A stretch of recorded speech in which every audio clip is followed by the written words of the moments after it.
ఓం గం గణపతయే నమః. స్వర్ణలక్ష్మి నమస్తే అస్తు. పరబ్రహ్మ స్వరూపిణి రాజ్యం దేహి ధనం దేహి సర్వకామాంచ దేహి మే.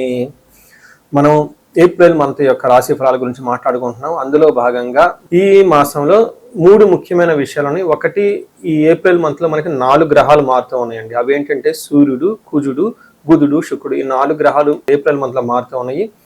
నెక్స్ట్ ముఖ్యమైన విషయం ఏంటంటే, ఈ యొక్క ఏప్రిల్ మంత్ ఏదైతే ఉందో ఇందులో ఫస్ట్ 15 డేస్ చైత్ర మాసము, తర్వాత 15 డేస్ వైశాఖ మాసంతో కూడుకొని ఉంది. ఇందులో ఒక విశేషం ఇంకొకటి ఏమంటే, మనకి 19వ తారీఖున మనకి వైశాఖ మాసము శుద్ధ తృతీయ రోజున మనకి 19వ తారీఖున అక్షయ తృతీయ పండగ ఆ రోజు మనకు జరుగుతూ ఉందండి. ఇది చాలా ముఖ్యమైనది. అంతేకాకుండా వైశాఖ మాసంలో ఉదక కుంభదానం అంటారు. ఇది చాలా మందికి ఐడియా ఉండదు. ఒక ఉదక కుంభదానం అంటే నథింగ్ బట్ అంటే వాటర్ బాటిల్ అని మనం అనుకోవచ్చు. కుంభం అంటే ఒక చెంబు లాంటిది కానీ, పాత్ర లాంటిది కానీ, మనకి పూజా షాపులు అమ్ముతూ ఉంటారు అనమాట. అలాంటి చెంబు లాంటిది, ఇత్తడిది కానీ, రాగిది కానీ తీసుకొని దాని నిండా నీళ్లు పోసి అందులో కొంచెం ఏదైనా జీలకర్ర కానివ్వండి, లేదంటే సుగంధభరిత యాలకులు కానీ వేసేసి, ఒక చిన్న స్వీట్ కానివ్వండి, లేదంటే ఒక చిన్న బెల్లం ముక్క కనేసి ఆ నీటిని అలా దానం చేయటాన్ని ఉదక కుంభదానం అంటారు. మనకి శ్రీరామనవమికి పానకం వడపప్పు పంచడంలో కూడా ముఖ్య ఉద్దేశం కూడా ఇది. అలా గనక నీళ్లు గనక పంచి ఇవ్వగలిగితే చాలా లాభప్రదంగా ఉంటుంది అని మనకి శాస్త్రాలు వివరించడం జరిగింది. సో ఈ ప్రకారం మనం చూసుకుంటే ఉదక కుంభదానం అది పర్టికులర్గా అమావాస్య తర్వాత మనకి వైశాఖ మాసం వస్తుంది. ఈ వైశాఖ మాసం ఇలా గనక చేయగలిగితే ఎంతో పుణ్యప్రదము, ఎంతో శుభప్రదము, అందరికీ విపరీతంగా ధనము ధాన్యము కలిసి వచ్చే అవకాశం ఎక్కువగా ఉంటుంది. ఇది చాలా సింపుల్ ప్రొసీజరు. చక్కగా దీన్ని చేసుకొని పెద్దవాళ్ళకి కనుక దానం చేయగలిగితే, పండితోత్తములకు కానీ, బ్రాహ్మణులకు కానీ, వేద పండితులకు కానీ అలా ఒక ఉదక కుంభాన్ని కనుక దానం చేయగలిగితే, వాళ్ళ ఆశీర్వాదం తీసుకుంటే గురుబలం విపరీతంగా పెరిగి ధనము ధాన్యము సంతానము సమృద్ధిగా ఉండే అవకాశం ఎక్కువగా ఉంటుంది. సో ఈ యొక్క ఏప్రిల్ మంత్లో ఉన్న ఈ ముఖ్యమైన విశేషాలు, పండగలు మీరు తెలుసుకున్నారు కాబట్టి తగు విధమైన మీరు రెమెడీస్ లాగా చేసుకుంటే అంతా బాగుంటుందండి. అందరూ చక్కగా ఉండాలని, ఈ రాశి వాళ్ళు అష్టైశ్వర్యాలతో ఉండాలని చెప్పేసి నేను కోరుకుంటున్నాను. మనం ఏప్రిల్ మంత్ రాశి ఫలాలు కనుక చూసుకుంటే అందులో కుంభరాశి వాళ్ళకి చాలా బాగుందని చెప్పుకోవచ్చు. ఒక లైన్లో చెప్పుకోవాలంటే చాలా రోజుల తర్వాత కుంభరాశి వాళ్ళకి చాలా బాగుందని చెప్పుకోవచ్చు. ఈ రాశి వాళ్ళు అందరికీ తెలుస్తుంది ఏలినాటి ప్రభావంతో ఉన్నారు. కానీ స్లోగా డే బై డే ఆ ప్రభావం నుంచి బయటకు వస్తూ ఉన్నారు, చక్కగా ఉంటూ ఉన్నారనమాట. అంటే ఏప్రిల్ మంత్ వీళ్ళకి చాలా చాలా బాగా యోగ్యతను ఇస్తుంటుంది. వివరాలకి వెళ్ళబోయే ముందు ధనిష్ట 3-4 పాదాలు, శతభిషం 1-2-3-4 పాదాలు, పూర్వభాద్ర 1-2-3 పాదాలు అంతా ఇందులో ఉంటారు. పేరు బలం పెట్టి చూస్తే మనకి గు, గే, గో, సా, సి, సు, సే, సో, దా అన్న లెటర్స్ ఈ కుంభరాశిలో ఉంటారు. ఇందులో 4 గ్రహాలు మనకు మారుతూ ఉన్నాయని చెప్పుకున్నాం. ఈ యొక్క గ్రహాల మార్పు వల్ల వీళ్ళకి ఎలా ఉంటుందని చూస్తే, ఫస్ట్ సూర్యుడు వల్ల ఫస్ట్ 15 డేస్ ధన ప్రవాహం వచ్చే అవకాశం ఉంటుంది. అది కంటిన్యూ అయ్యి మంత్ ఎండ్ వరకు కూడాను లక్ష్మీప్రదంగా ఉంటుంది అని గమనించుకోవాలి. ఇది చాలా చాలా ఆల్మోస్ట్ ఇలాంటి పరిస్థితి మీకు ఒక 1 ఇయర్ తర్వాత ఇలా మంచి రోజులు వచ్చాయి. సూర్యుడి కనుక అనుకూలంగా ఉంటే అన్ని గ్రహాలు అనుకూలంగా ఉన్నట్టే గమనించాలి. అలానే మీకు కుజుని వల్ల ధనాన్ని కోల్పోయే అవకాశం కూడా ఉంటుంది. ఈ ఒక్క విషయంలో జాగ్రత్తగా ఉండాలి. మీరు కూడబెట్టిన ధనాన్ని కోల్పోయే అవకాశం ఎక్కువ ఉంటుంది, కొంచెం జాగ్రత్తగా ఉండండి. బుధుని వల్ల శ్రియం, ఫైనాన్షియల్గా ఆదాయం చక్కగా ఉంటుంది. శుక్రుని వల్ల సుఖ సుహృతాభివృద్ధి అంటే ఫ్రెండ్స్ ద్వారా ప్రాస్పెరిటీగా ఉంటారని గమనించాలంటే 75% to 80% మీకు చాలా అనుకూలంగా ఉందని ఒక్క విషయాన్ని మాత్రం మీరు గమనించుకుంటే మిగతా అన్ని విషయాలు చాలా బాగుంటుందని తెలుసుకోవాలి. ఇందులో 3వ స్థానంలో సూర్యుడు గనక ఉంటే బాగా కలిసి వస్తుంది. ఏ విధంగా మన మహర్షి సంస్కృతులు ఏం చెప్తారంటే, ఆరోగ్యం బాగుంటుంది, నిత్య సంతోషంగా ఉంటారు, బంధుమిత్రులతో కలిసి ఉంటారు, అర్ధలాభం ఉంటుంది, పుత్రుల ద్వారా సౌఖ్యంగా ఉంటారు. అంటే చూసారా, 5 రకాల లాభాలు ఈ యొక్క సూర్యుడు మీకు తీసుకొని రావడంతో అన్ని విషయాల బాగుంటుందని గమనించాలి. అయితే ఫాదర్కి మాత్రం హెల్త్ విషయంలో కొంచెం జాగ్రత్తగా ఉండటం ముఖ్యమని పెట్టుకోండి.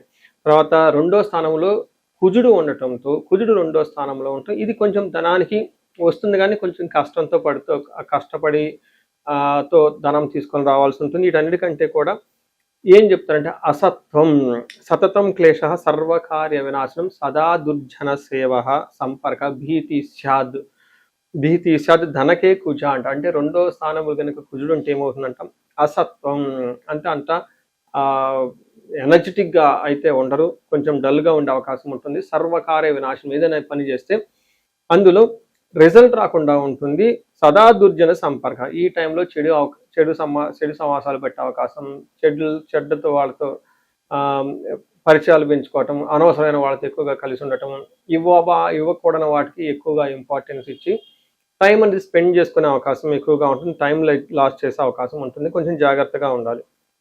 అయితే 4వ స్థానంలో అగైన్ శుక్రుడు ఉండటంతోటి చాలా బాగా కలిసొస్తుంది. శుక్రుడు 4వ స్థానంలో ఉంటే ఏమవుతుంది? స్వబుద్ధి బంధు సన్మాన, స్త్రీ సంభాషణ సంభ్రమ, పుత్రమిత్ర కళాత్రాది విద్యా గోష్ఠు అని చెప్తారు. అంటే ఈ టైంలో భార్యతోటి, పుత్రులతోటి, స్నేహితులతోటి చక్కగా మాట్లాడుతూ పెద్ద పెద్ద డిస్కషన్స్ చేస్తూ ఒక మీనింగ్‌ఫుల్‌గా ఉంటూ ఉంటారు. వీటితో పాటు స్వబుద్ధి బంధు సన్మానం, వీళ్ళలో ఇంట్యూషన్ చాలా స్ట్రాంగ్‌గా ఉంటుంది. చాలా ప్యూర్‌గా ఉంటారు. దాంతో పాటు బంధువులతో చక్కగా కలిసి ఉంటారు. ఇంతే కాకుండా స్త్రీ సంభాషణ సంభ్రమ, అంటే ఇంట్లో ఉన్నవాళ్ళు జెంట్స్ అయితే గనక ఇంట్లో గాని, బయట గాని లేడీస్‌తో చక్కగా మాట్లాడుతూ వాళ్ళతో ఏమన్నా విభేదాలున్నా అవన్నీ తొలగిపోయి హ్యాపీగా ఉండే టైం ఉంటుంది. ఇన్ కేస్ లేడీస్ అయినా గాని వాళ్ళ ఇంట్లో గాని, బయట గాని వాళ్ళకి తెలిసిన పురుషులు కానివ్వండి, జెంట్స్ ఎవరైనా ఉంటే ఆఫీస్‌లో కొలీగ్స్ ఇంతకుముందు ఏమైనా అభిప్రాయ భేదాలుంటే అవన్నీ తొలగిపోయి చక్కగా ఒక మంచి హ్యాపీగా ఉండే టైం అని మీరు గమనించుకోవాలి. ఓవరాల్‌గా ఈ టైంలో అఫీషియల్‌గా చాలా బాగుంటుంది. ఏమైనా కొనుక్కోవాలన్నా గాని కొనుక్కునే అవకాశం ఉంటుంది. ఇదొక మంచి టైం ఈ కుంభరాశి వాళ్ళకని గమనించాలి. ఇందులో నక్షత్రం వాళ్ళు చూస్తే ధనిష్ట నక్షత్రం వాళ్ళకి ఐశ్వర్యవదంగా ఉంటుంది, జయప్రదంగా ఉంటుంది, ధనలాభము ఉంటుంది. అయితే 2 విషయాలు జాగ్రత్తగా ఉండాలి. గొడవలు వచ్చే అవకాశం ఉంటుంది. భయానికి గురయ్యే అవకాశం కూడా ఉంటుందని గమనించుకోవాలి.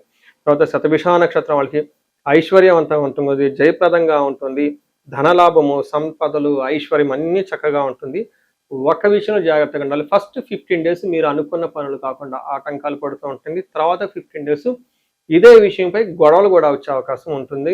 పర్టికులర్‌గా రియల్ ఎస్టేట్లు అమ్మేవాళ్ళు, కొనేవాళ్ళు, బ్రదర్స్, భూమికి సంబంధించి, స్థిరాస్తులకు సంబంధించి కొంచెం ప్రాబ్లమ్ వచ్చే ఉంటుందని గమనించాలి. సో మీరు ఏ ప్రకారంగా చూసుకున్నా గానీ, ఈ రాశి వాళ్ళకి అన్ని విధంగా బాగుంది. నక్షత్రం వాళ్ళకి అన్నీ బాగుంది. పూర్వభాద్ర నక్షత్రం వాళ్ళకి స్త్రీ నాశనం, అంటే ఈళ్ళ ఇంట్లో సంబంధించిన ఎవరైనా స్త్రీలు ఉంటే వాళ్ళకి హెల్త్ కాంప్లికేషన్స్ ఉండటం వల్ల, లేదంటే వాళ్ళకేదైనా ప్రాబ్లమ్ వచ్చి తద్వారా సెకండరీ ఎఫెక్ట్ అంటారు కదా! ఇది ఈళ్ళ మీద ప్రభావం చూపించే అవకాశం ఉంటుందని గమనించాలి.